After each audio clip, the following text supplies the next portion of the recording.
Yanji chimbo tsu denhi me zoni malam chimbo ngab yata pakar ta ngab zandu hirma dokto mba tuji chen la kyu fiyan tsar. Kongla sen yedamba ren jinde jiba de ye ko la kyang zar kyang. Kongla nuba hi jang demderwa devin jong ne tela chab sen che. Darja nyam nye tongpa ye shi che dang tun inzen changwa kunche ne rang yin to ni len jen draba tang hyang chib sen chong chong war hin ji do.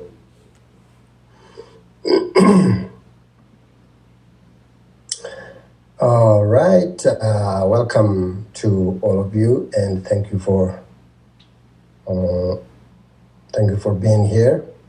And as usual, before we start the teaching, again, I would like to remind everyone about the importance of generating bodhicitta. So please take a moment and check your motivation carefully,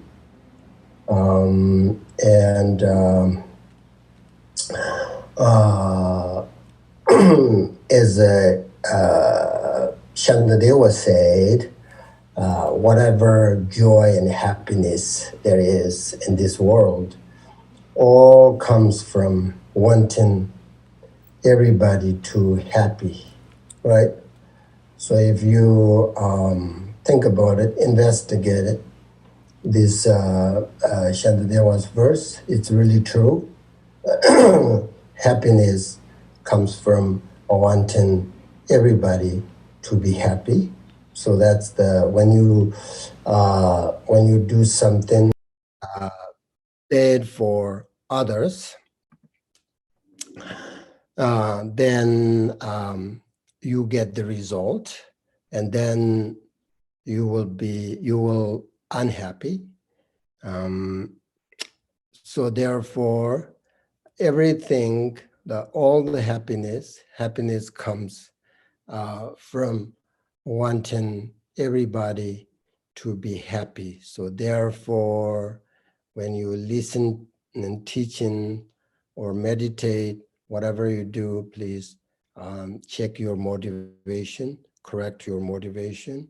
That's very, very important, okay?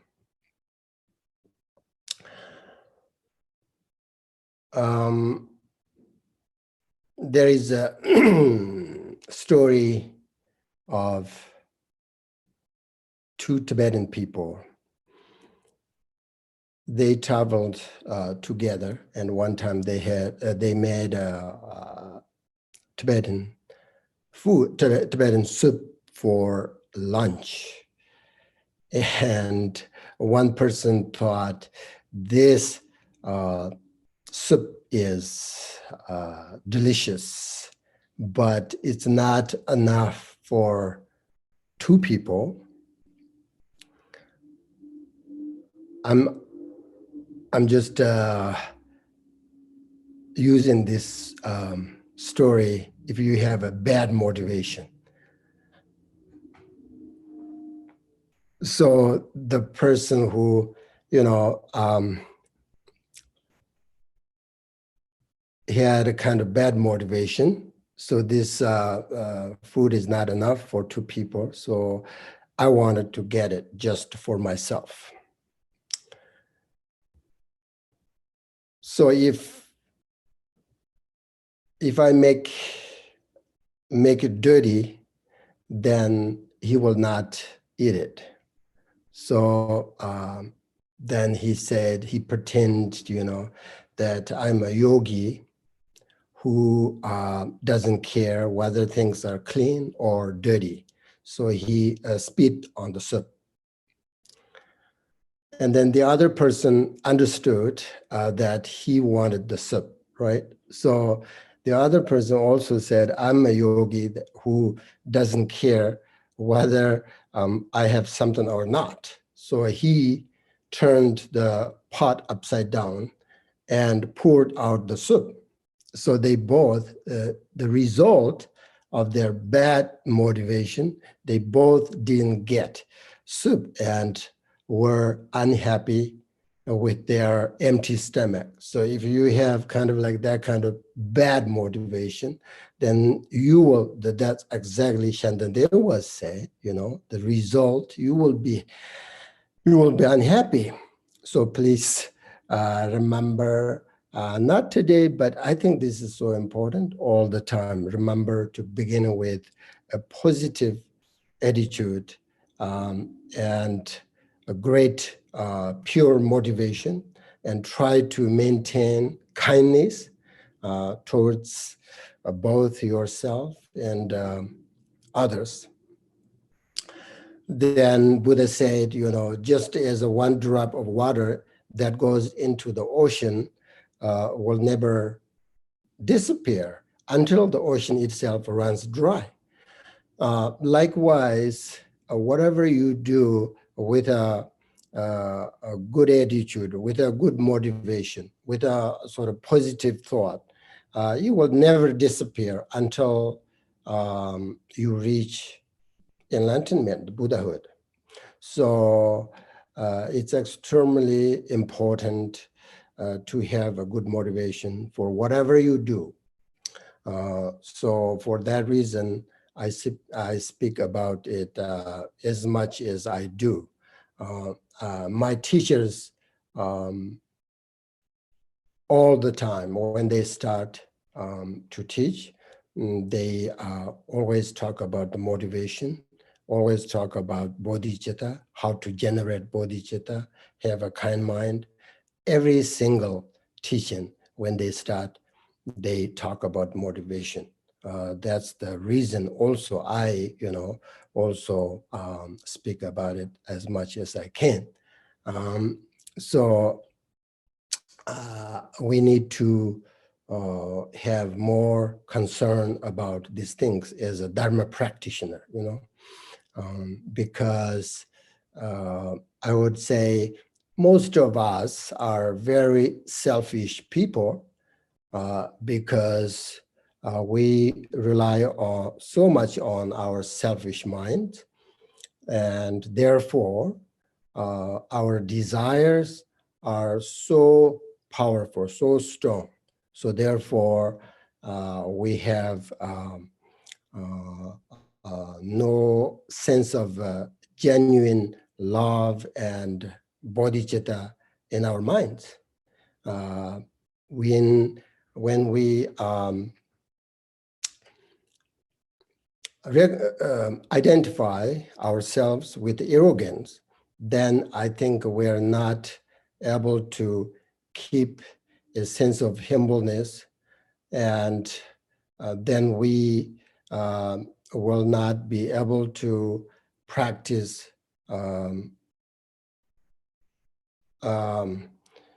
deep sort of love and genuine compassion. So therefore, always, whatever you do, investigate and be mindful and think about your motivation. Is so important. Then you do something good, huge, big, or just a small, whatever, it will be really, really beneficial. That's one thing. And another thing, important thing for us to remember is we need to recognize, we need to remember impermanence and death for, as a Dharma practitioner. Otherwise, it is difficult to reduce and purify attachment and desire. If we can't sort of diminish our attachment, then you see what is the point of practicing Dharma.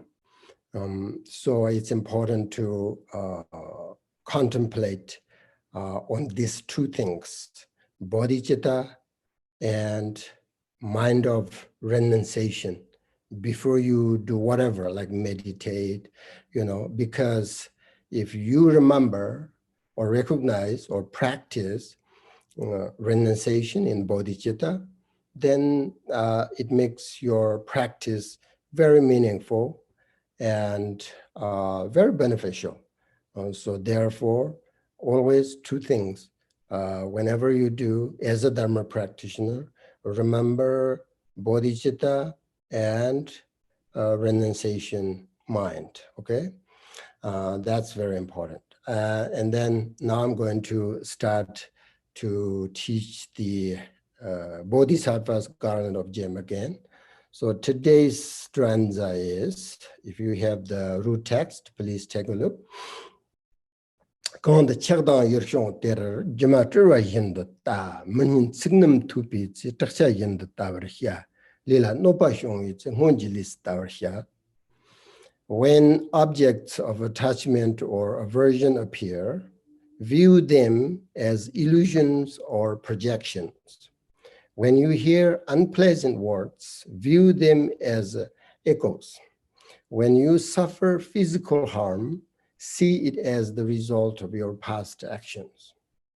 Okay, that is the root text. So,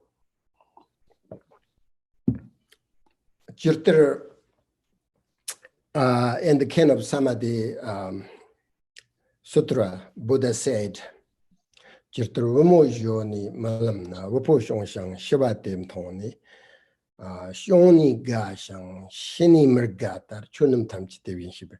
It means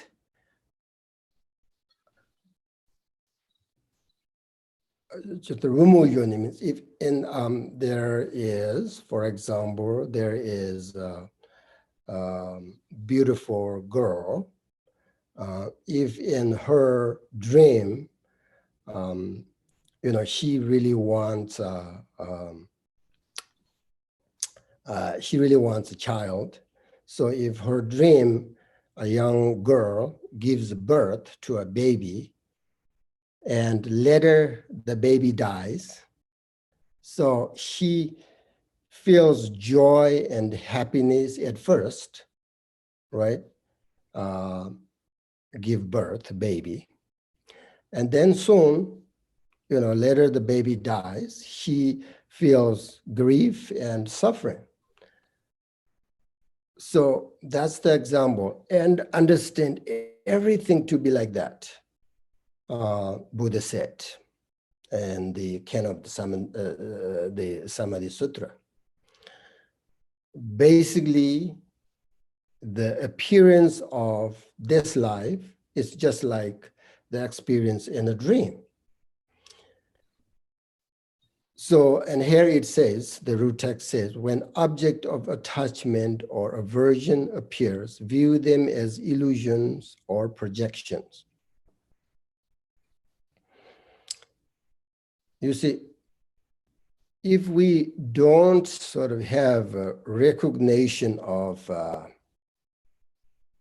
interdependent origin, let's say recognition of emptiness, then seeing everything as being like an illusion or like a projection is very difficult, right? Very difficult to understand it. Even though here it says object of attachment, aversion appears, view them as an illusion or projection. It's very difficult. It's especially difficult to recognize everything as like illusion. If you are a very beginning practitioner, or if you are a very ordinary person who doesn't understand or don't have any recognition of emptiness or interdependent origination, then it's really difficult to understand, to see everything sort of as an illusion or projection. It's because everything appears to be very solid, right? And real in your mind, in our mind, instead of everything, you know, appearance as like an illusion. But we can try to practice this when we are dealing with any situation that disturbs our mind. When we are having difficulties and obstacles come up, we try to see them as being like an illusion, as being like a dream, so that we don't sort of develop attachment or aversion.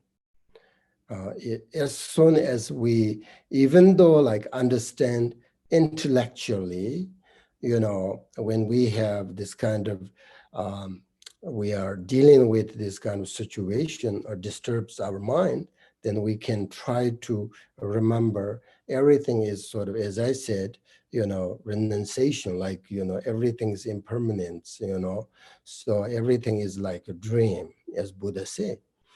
I mean, that's how the great masters deal with their difficult situations. But I think the most important thing in our daily life is we have to watch what is happening in our minds all the time, and be aware and be mindful. I think that's very important. It's very important as a Buddhist practitioner, you know, even though you don't have sort of recognition of, you know, everything is an illusion or projection, but, you know, we can just to recognize what is going on, watch our mind and be aware, be mindful. I think we can do that. So in order to do that, not just much about outside, but we have to look inside of our minds. That's, you know, Buddhism. You know, Buddhism is in Tibetan, Nangpa, means, which actually means, you know, individual who looks inwardly, you know, individual who watch and be mindful and what is going on in his or her mind. So that what Nangpa means, individual, exactly like Nangpa means who look inwardly, you know. So we have to be aware of what is going on in our minds and always look inwardly, you know. That is what we need to do with our minds. Then we can see what is going on. And Shantideva has said, I shall examine my mind over and over again, day and night. He said that, right? Examine my mind over and over again, day and night. So we have to try to remember sort of this kind of very important instruction, even though it's difficult. We always forget, right? We always forget, but we have to try. We have to try, even it's only once or twice a day. It would be great. Just, I always, the more and more, you know, we have to like be mindful and aware of what is going on in our mind. That, as a Buddhist practitioner, that's very important. Otherwise, we can tell whether our mind is Dharma or not, whether there are negative thoughts in our mind or not, if we don't watch. And so we have to deal with all these negative situations in our lives without making them into something difficult and without letting them so completely destroy us and our daily life. So that's once you understand what is going on, once you have a little bit sort of awareness and mindfulness in your mind, then slowly then you can reduce all this attachment and aversion, and also slowly you can understand all this appearance as appears as a illusion or projection. But you know, we just don't recognize that right away. But first we have to develop this awareness all the time. And then it says, when you suffer physical harm, see it as the result of your past actions. This means, for example, if you get sick or have an unhealthy body, you can think that this experience is the result of my past actions. That means the point is, if you recognize your unwise sort of past actions, then you can change your habits, and you can stop continuing to do the same kind of action that lead to physically suffering or mentally. You know, if you have an unhealthy body, you cannot have a happy life. So keeping the body in good health is, I think, so important, because otherwise you will not be able to keep your mind strong and clear. So you should recognize how you suffer when you, for example, when you eat unhealthy food, or change your habits. So in this verse, it talks about when your attachment or aversion appears. When that happens, you should view them as illusion. When you hear unpleasant words, view them as echoes. When you suffer physical harm, understand as the result of your past actions. So for all of this, I think we can do very simple practice or simple solution and achieve some sort of freedom from all of this experience of suffering. That simple solution is living a simple life. Living a simple life. And on top of that, we should practice bodhicitta and renunciation. When you live a simple life with with the recognition of renunciation and bodhicitta, you begin to reduce all these negativities, and you begin to appreciate the things that in your life.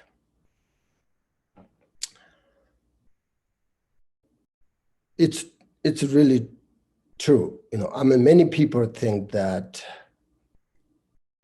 I would say, become a Buddhist is big mistake. Many people think that because they think, Buddhists are always thinking that life is suffering and impermanent.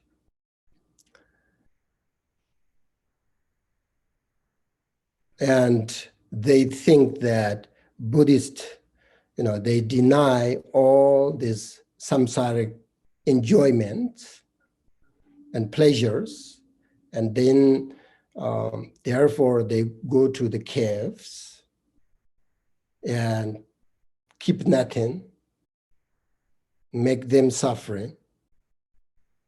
Many people think that. But that's a misunderstanding. What Buddhist people do is, as I said, turn their mind inwardly and recognize its nature.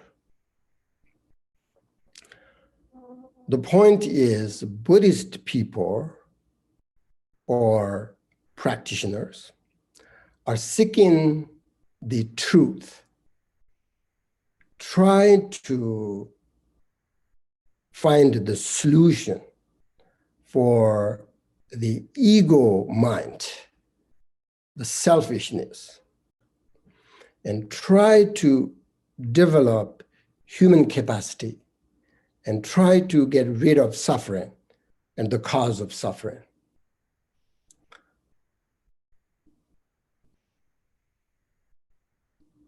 That's what we do. We don't deny the enjoyment or pleasure. You don't have to give up everything.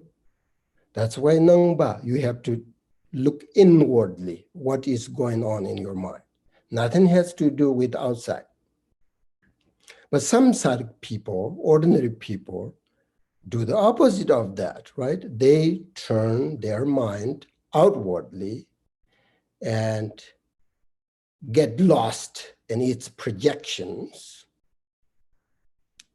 and they're seeking happiness from the outside, and they believe in the ego mind, the selfish mind, and creating powerful attachment and developing strong desire.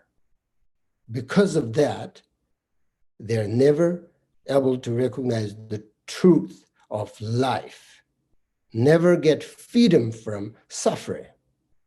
Instead, they will be endlessly miserable, suffering, and samsara goes around and around. They think to develop attachment and desire is so important. That makes them happy and seeking happiness from the outside. So totally opposite of Buddhist people do. When you are fully sort of needy desire, then nothing, Buddha said, can ever satisfy you. But when you realize the truth, when I say realize the truth, not just verbally, not just in an intellectual understanding, but realize the truth like personal experience, insight, a deep realization, then you no longer have desire for anything. Your mind is completely free from thoughts of attachment, free from a thought of, desire.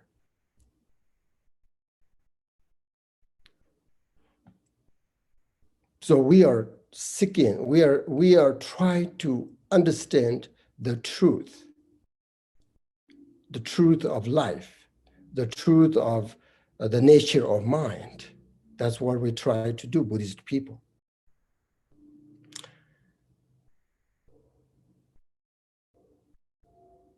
When you have no longer sort of desire for anything, then each moment of your life is a new one with the opportunity to do things differently and do things meaningfully. So that's the thing. That's why live simple life. Well, the three things actually: practice renunciation, practice bodhicitta, practice nature mind. That's everything. So it's include all the sort of Buddhist teachings, philosophy, the mind training. All these teachings include those three things: practice renunciation, generate bodhicitta, try to understand the nature of mind, the nature of life. That's all what we Buddhist people do. In order to do that, you have to look inwardly. That's what we call Nangba, individual who look inwardly and try to understand the truth of life, okay? All this stanza, And now, that's easy. Now the next verse is, let me see. Winta Gombaramni, Sharadak Shibirovian, Daki Dagna Vasha, Chapa Nibrisha, Tag the Yedam Tansha, Lilo Nyopasim Jones, it is a Dagla Nan Dangsha, Turjunyambo Tambrisha. Okay, means live entirely in solitude, like the carcass of a wild animal, Shibirovian. Hide myself away and live free of attachment. Always be firm with your commitment. Whenever a feeling of laziness or exhaustion arises, at that instant, enumerate my own shortcomings and recall the essence of the ethical conduct. Okay. So here Atisha talks about live entirely in solitude, talks about living in solitude by yourself, right? And staying away from social sort of distractions. Why? You know, human beings are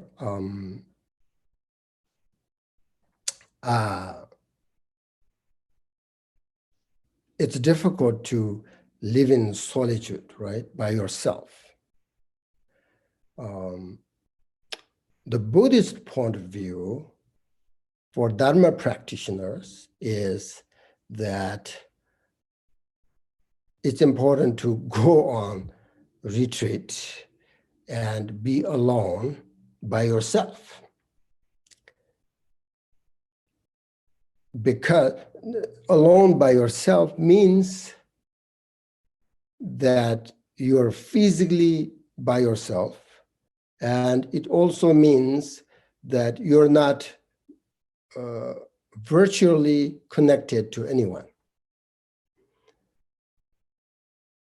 Why you do that?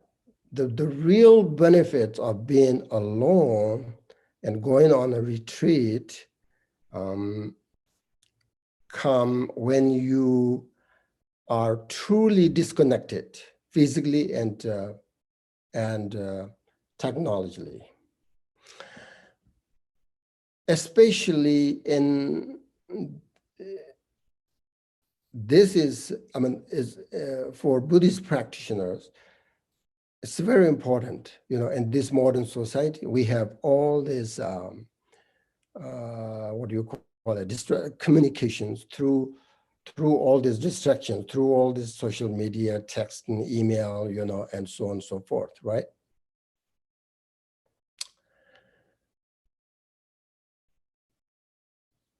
Disconnected technologically, stay by yourself as a practitioner, you know. At first, you may feel lonely or disconnected when you are no longer communicating through these things. But you don't need social media to live a good life. Without social media, we would reduce our anxiety, depression, fear, and all this fake news, etc. So your mental health will improve. That's what they say. You will sleep better.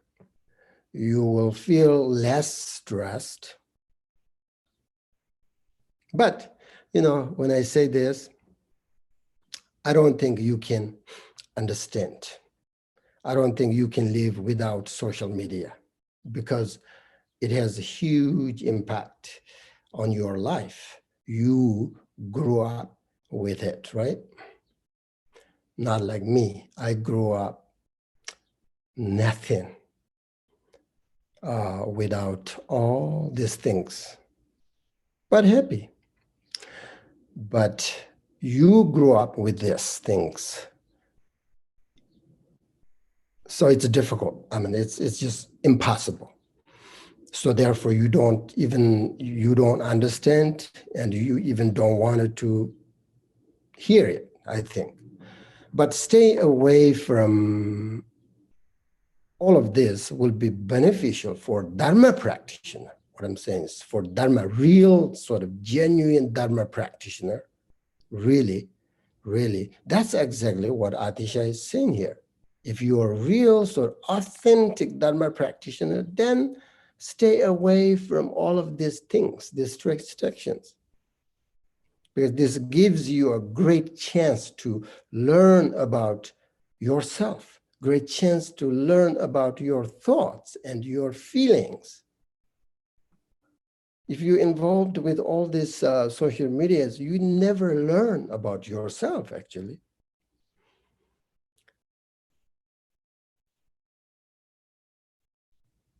But when you stay away from all of this, you have, to think about all of, your experience, not about that, about your experience, and to develop of your capacities.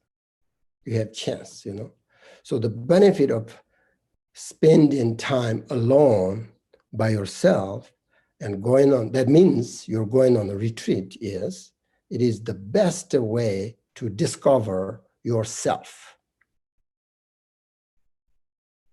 and gain a better understanding of who you are. That's why these great meditators go to cave and stay there, try to understand who you are, who they are. And it is best way to connect yourself to your true nature, The more you understand yourself, the more you want to develop your capacities. And knowing yourself also build a confidence to help yourself deal with all kinds of situations. It doesn't mean that when you go on a retreat, you go to a cave in solitude, live in solitude. Still you have emotionally, you have all this, thoughts and all of that, right?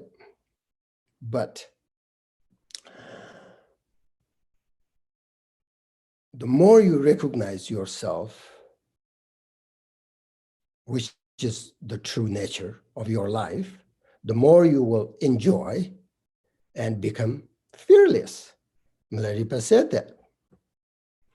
So going on a retreat and spending time alone makes your life more enjoyable and positive, and you will be able to connect with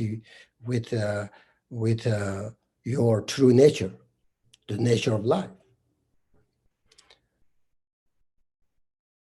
Not only feel the nature of life, your nature of life, but the nature of everything. When you completely disconnected with all these things, then you will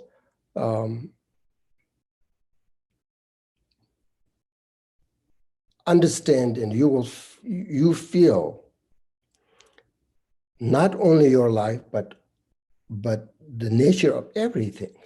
And then you you begin to, you appreciate everything and you enjoy everything. So when you limit all these distractions, you will be more present. I mean, that's what I'm trying to say. When you stay away from all these distractions, you will be more present. Because of that, your mind will be very peaceful. That peacefulness, brings the happiness, reduce anxiety, worries, stress, all of that. I mean, I have been there, so I know it. So your mind will be very peaceful. because of this, stay away from all these distractions, then you have more awareness, you be very mindful, you be very, like, you're more present. So that brings the happiness. So when your mind is relaxed, you will be able to communicate with the nature of everything. Of course, it's important to, spend time with your, with your friends, with your family, all of that. But it's also important to learn how to spend time by yourself and develop your own capacity, not rely on all these things, all these distractions, but try to find who you are and recognize the nature of life and recognize the nature of mind. We have all kinds of problems because we spend too much of our time with other people through social media. When you are with other people, you are influenced by them. There are all these conflicts and division. That's why Atisha says here, hide yourself away and live free of attachment. This is not, we're not talking about ordinary people. We are talking, if you are an authentic or Dharma practitioner, this is very important. Of course, if you hide yourself away in solitude and live without any attachment, then you will be able to practice properly and benefit your future.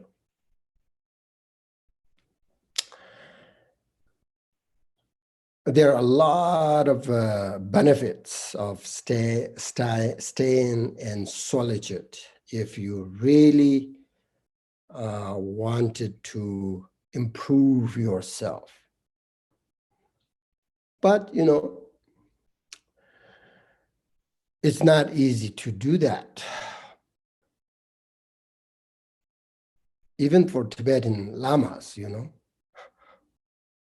they're supposed to be like, Buddhist practitioner and authentic practitioner, but like include myself, we can't, they try. They stay sort of hiding, and retreat for a while. They go to the cave, stay there for a while, but somehow they end up coming back to samsara and then do all this. I even do more of these things, like, Milarepa went solid and the retreat and never come back. He reached enlightenment and passed away there.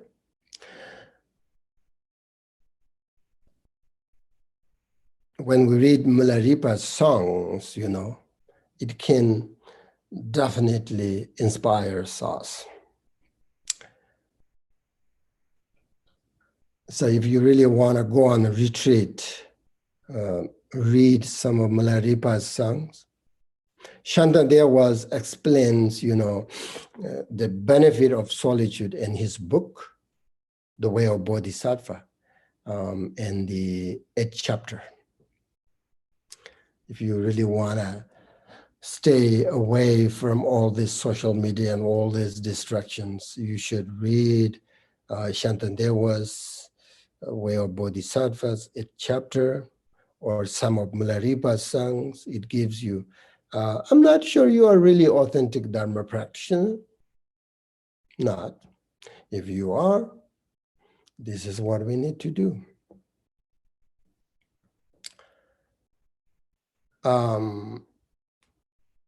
The next verse says, always be firm with your commitment.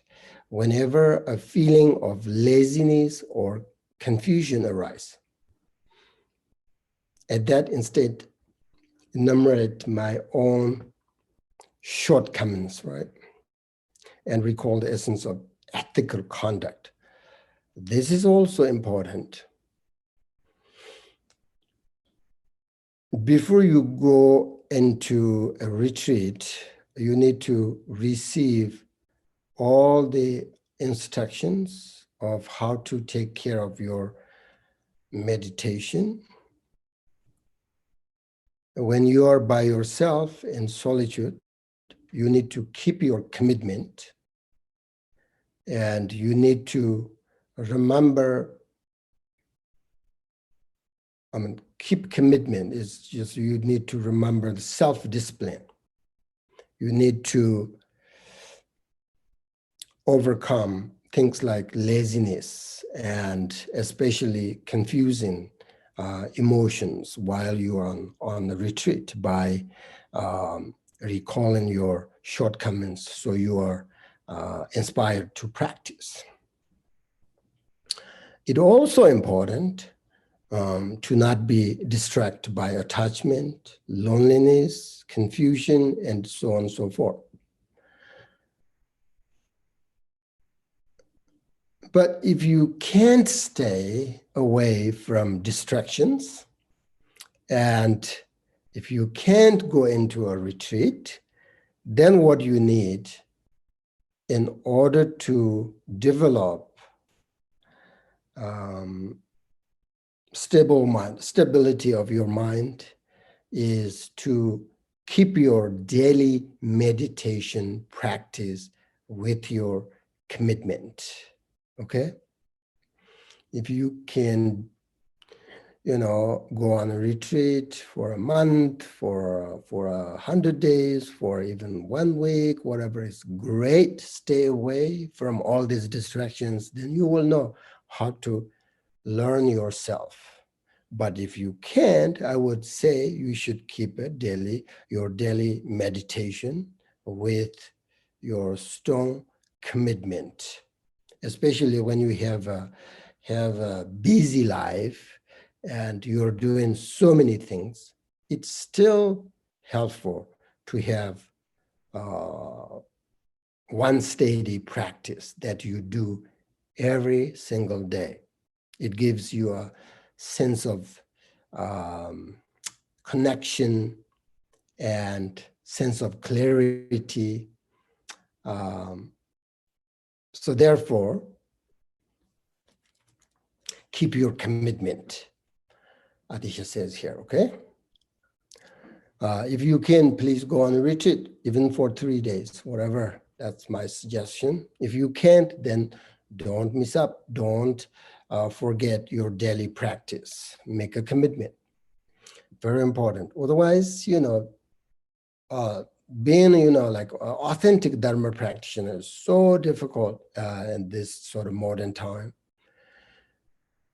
So that's that. Now the next verse is Karti Yandang Tong it's Hiti Somber Nawata, 20 Wonzam Pamsha, Tagdun Zimshan Niberha, Tag the Yandang Tong it's Sirna Mitjan Laka, Tagdun Tagdupon. Whenever you see others, speak calmly and sincerely.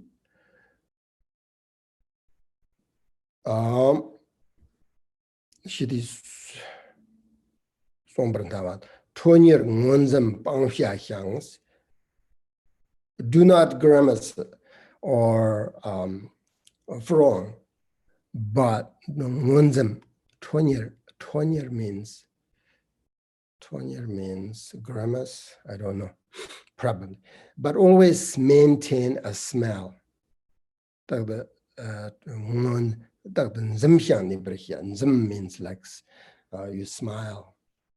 Hey, smile, Now, some people don't like that though. In general, when you see others, don't be stingy, but be happy to give. Relinquish all thoughts of jealousy. Okay, here, Atisha talks about how to behave when you see others, right? Basically,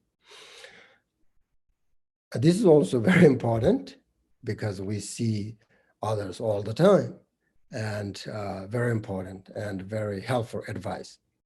Basically, Atisha is saying, he's saying that we should be gentle and speak sincerely. We should not be stingy, but generous. We should not be jealous, but should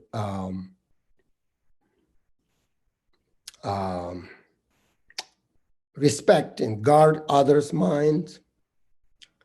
We should always practice patience and be reliable, and we should not disparage, but we should always treat everyone with respect. So he's talking, like how should we behave when we see others, when we say something, that's what we call great human being or bodhisattva, right? But we're not always like that kind of person. Our mind's always changing, always changing. Sometimes happy, then we behave very nicely. Sometimes our mind is very too much going on, then we just can't respect anymore. So this requires a great deal of patience and practice bodhicitta. As I said, actually all of this, will take care of themselves if you practice bodhicitta, basically. How simple is that? When you practice bodhicitta, you can see the benefits of this practice almost right away, I can say.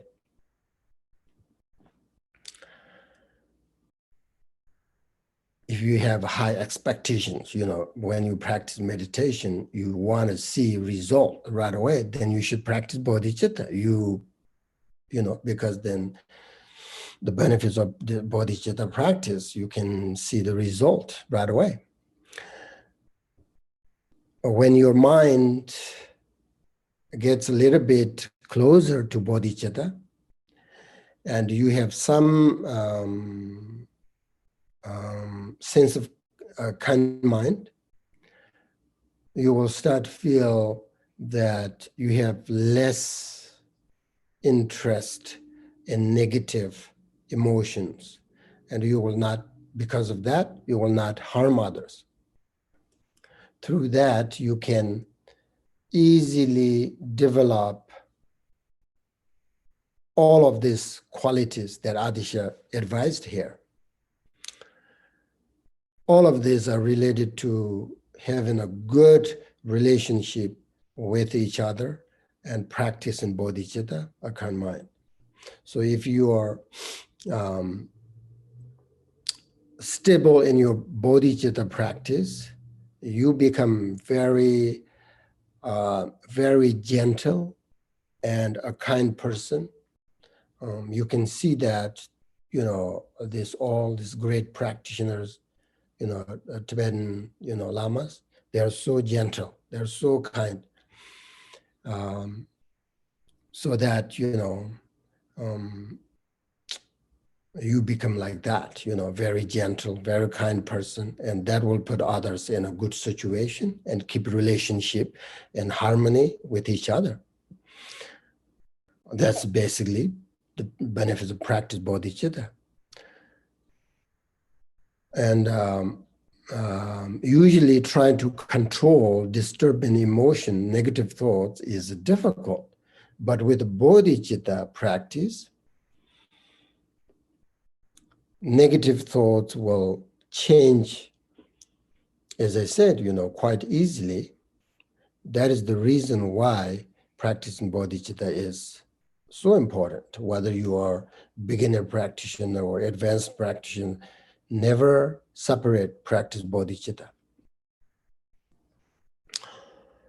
So having a happier mind and healthy body depends on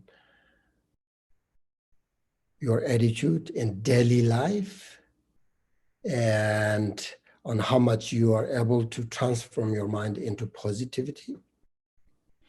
Depends on your attitude in your daily life.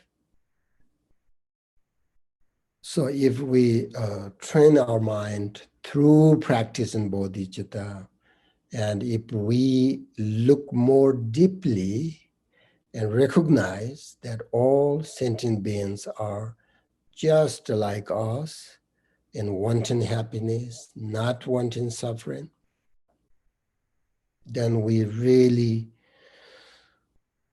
will feel a common sort of bond with everyone. And then we will be able to stop harming each other. And we will be able to stop all of these conflicts and division. So difficult these days. People are making these conflicts and division, harming each other, because there is no kind mind, because there's no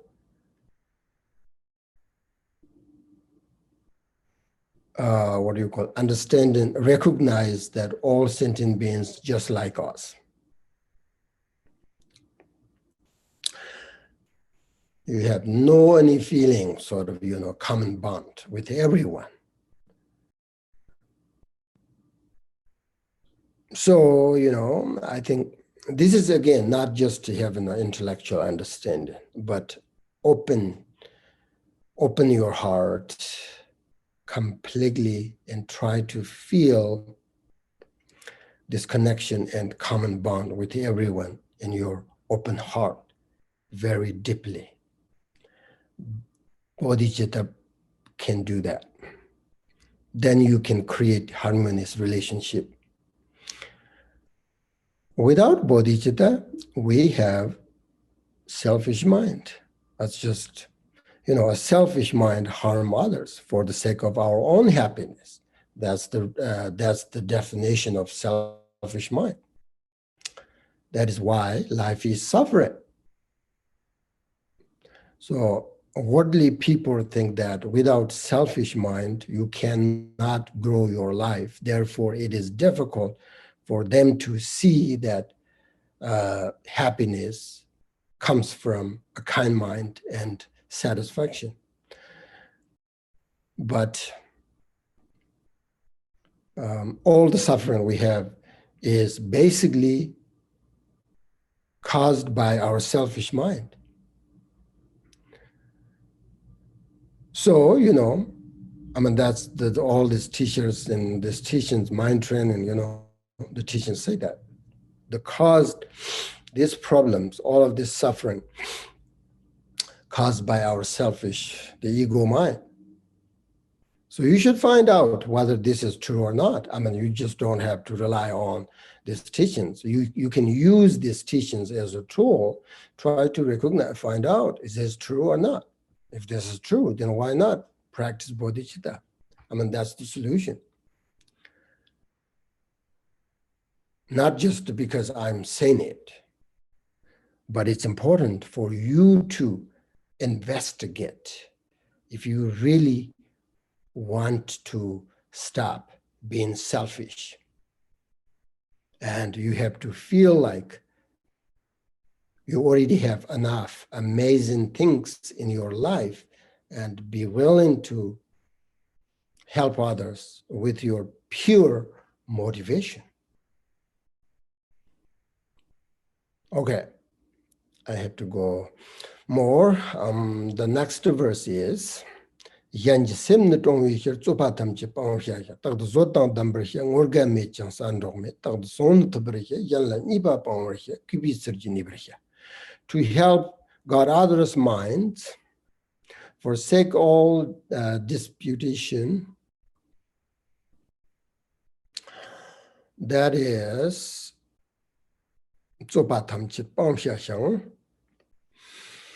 and always be endowed with certain forbearance. Be free of flattery, and fickleness in friendship. Okay,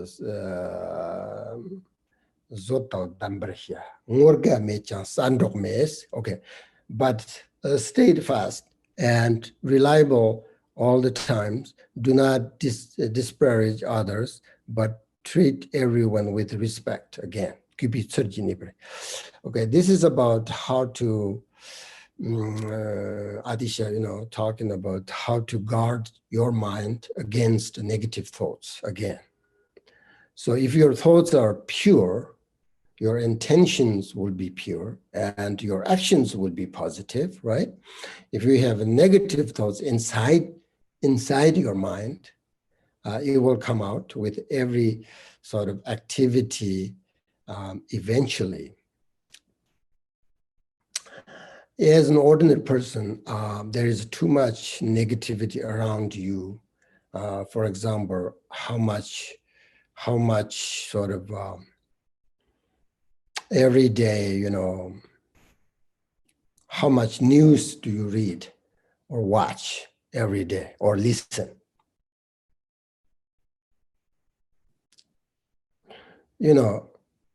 Most of them are full of negativity, unfortunately. So don't watch them too much. Stay away from negative people. We talked about this last 2 weeks ago. Don't criticize others. Treat everyone with respect.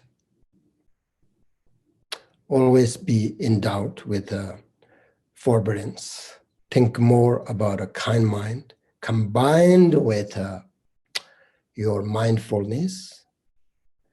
Then you are guarding your mind from negative, from the negativity around you. So you will not feel unhappy because your mind will be focused on the inner positivities. Then Atisha also talks about here being free of flattery and fickleness. Murga in Tibetan, like muptut. It always feels, good when someone appreciates you, right? But there is a difference between genuine praise, encouragement, and flattery. These are, these are very, very closely related. Tibetan language, but the motivation behind them is very different. Mutopa means tot means praise in Tibet. Praise is a genuine sort of observation or recognition, but flattery is a subtle form of manipulation. So it is dishonest, right? So when you use sort of fake sort of flattery, you give them dishonest value, and you are basically trying to manipulate them because it makes you feel important, right? You know this. For example, employees flatter their manager, or students flatter their teachers,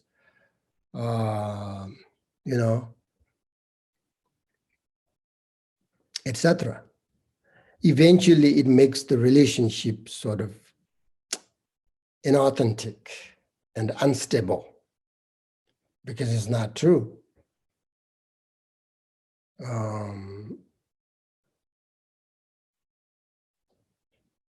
Dishonest. You are trying to sort of manipulate, right, with these people.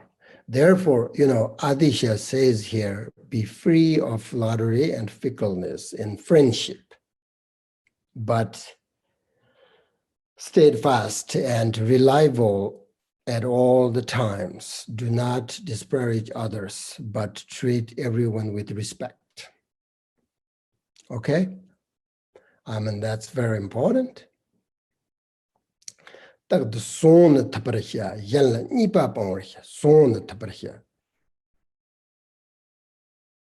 Steadfast and reliable all the time. Reliable all the time. My teachers always say that.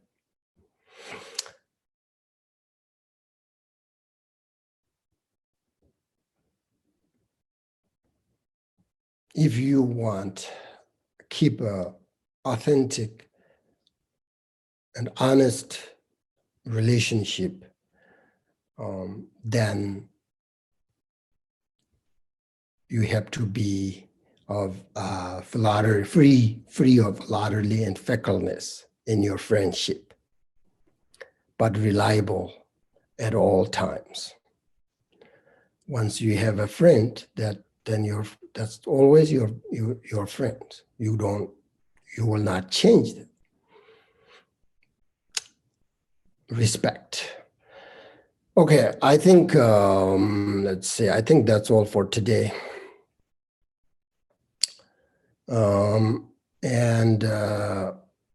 Today is actually Saturday.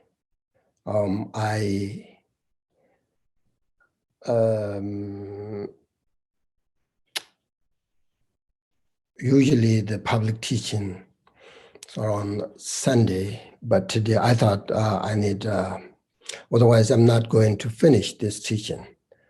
So I want to remind you that the teachings on Atisha, this public teaching, will be on next Sunday. Okay, next Sunday. Today is Saturday. It kind of makes you confused, but next Sunday, I think May 22nd.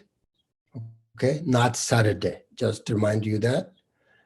And that will be next Sunday. Will be the last teaching. So I think I'll be able to finish the whole text. So just keep in mind and want remind you that. And then I think that's all for today. Now I think we're going to practice again some of the same, Padmasambhava's supplication and prayers and mantras, again, with great motivation, pure motivation. If you don't have good motivation, then don't do it. Better not practice. If you have great motivation, then short or long practice, both will be very beneficial, authentic. So please keep your mind, motivation pure, combined with mindfulness.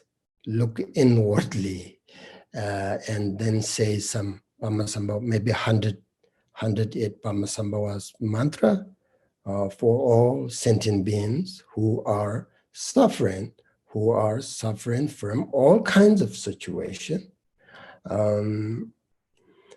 So that will be very beneficial. It depends on your motivation. So keep that in mind, and then we can start now. The prayer to Guru Rinpoche that spontaneously fulfills all wishes. Imaho, in Dewa Chin, blissful, pure realm of the West, Amitabha's compassionate blessing was aroused. And he had blessed his emanation, Padmasambhava, to come into the world to bring benefit to all beings. Compassionate one, you never cease to bring us help and well-being. To the lotus-born Guru Padmasambhava we pray, grant your blessing so all your wishes be spontaneously fulfilled.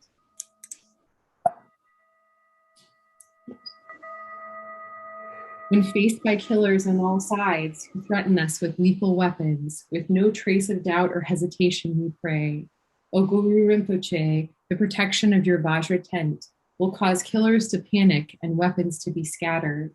To the lotus-born Guru Padmasambhava we pray, grant your blessing so all our wishes be spontaneously fulfilled. When terrifying armies of oppression encircle us, menacing the great centers of the Dharma with destruction, with no trace of doubt or hesitation, we pray, O Guru Rinpoche, with your retinue of 8 classes of gods and demons, you will repel aggressors and their armies. Of this we have no doubt. To the lotus-born Guru Padmasambhava we pray, grant your blessing so all our wishes be spontaneously fulfilled. When immense suffering engulfs the world and beings, turn it into happiness and peace, O Guru Rinpoche. When weapons of war threaten the whole face of the earth, turn back the armies that plunge this age into turmoil, O Guru Rinpoche. To the lotus-born Guru Padmasambhava we pray, grant your blessing so all our wishes be spontaneously fulfilled. At this time, the eve of the final battle, when hordes of demons and Samaya breakers gather their legions, Padmasambhava, Supreme Lord of all Vidyadharas and Dakinis, pray don't shrink from your promise now the time has come. Devour the heart blood of the demons, Maras, and Samaya violators. To the lotus-born Guru Padmasambhava we pray, grant your blessing so all our wishes be spontaneously fulfilled. Glorious and terrifying Haruka, Padmasambhava, the time has come to suppress with the full force of the 3 worlds. Pray intensify the power of your adamantine bliss. To the lotus-born Guru Padmasambhava we pray, grant your blessing so all our wishes be spontaneously fulfilled. We human beings born at the time of the final battle are scared. Padmasambhava, Supreme Master of fearless, crazy wisdom, the time to wipe out the enemies has come. Fiercely unsheath your sword, raise it high, use your weapon now. To the lotus-born Guru Padmasambhava we pray, grant your blessing so all our wishes be spontaneously fulfilled. Without ever leaving the wisdom mind Dharmakaya's great peace, you arise as real blood-drinking Haruka. Pray quell the fighting of this, the final battle, and restore peace to the world. To the lotus-born Guru Padmasambhava we pray, grant your blessing so all our wishes be spontaneously fulfilled. Om. In the northwest of the land of Odhyana, in the center of a blooming lotus flower, is the one with supreme wondrous city, the renowned lotus-born Padmakara, surrounded by a vast retinue of Dakini. Following in your footsteps, I pray, please come and bestow your blessing, Guru Padmasambhava Home. Home, in the center of the island, in the northwest of the land of Odhyana, in the center of a blooming lotus flower, is the one with supreme wondrous city, the renowned lotus-born Padmakara, surrounded by a vast retinue of Dakinis. Following in your footsteps, I pray, please come and bestow your blessings, Guru Padmasambhava Home. Home, in the northwest of the land of Bodhiana, in the center of a blooming lotus flower, is the one with supreme wondrous city, the renowned lotus-born Padmakara, surrounded by a vast retinue of Dakinis. Following in your footsteps, I pray, please come and bestow your blessings, Guru Padmasambhava Home. Om Mahum Vajra Guru Padmasambhava Home. Om Mahum Vajra Guru Padmasambhava Home. Om Mahum Vajra Guru Padmasambhava Home. Om Mahum Vajra Guru Padmasambhava Home. Om Mahum Vajra Guru Padmasambhava Home. Om Mahum Vajra Guru Padmasambhava Home. Om Mahum Vajra Guru Padmasambhava Home. Om Mahum Vajra Guru Padmasambhava Home. Om Mahum Vajra Guru Padmasambhava Home. Om Mahum Vajra Guru Padmasambhava Home. Om Mahum Vajra Guru Padmasambhava Home.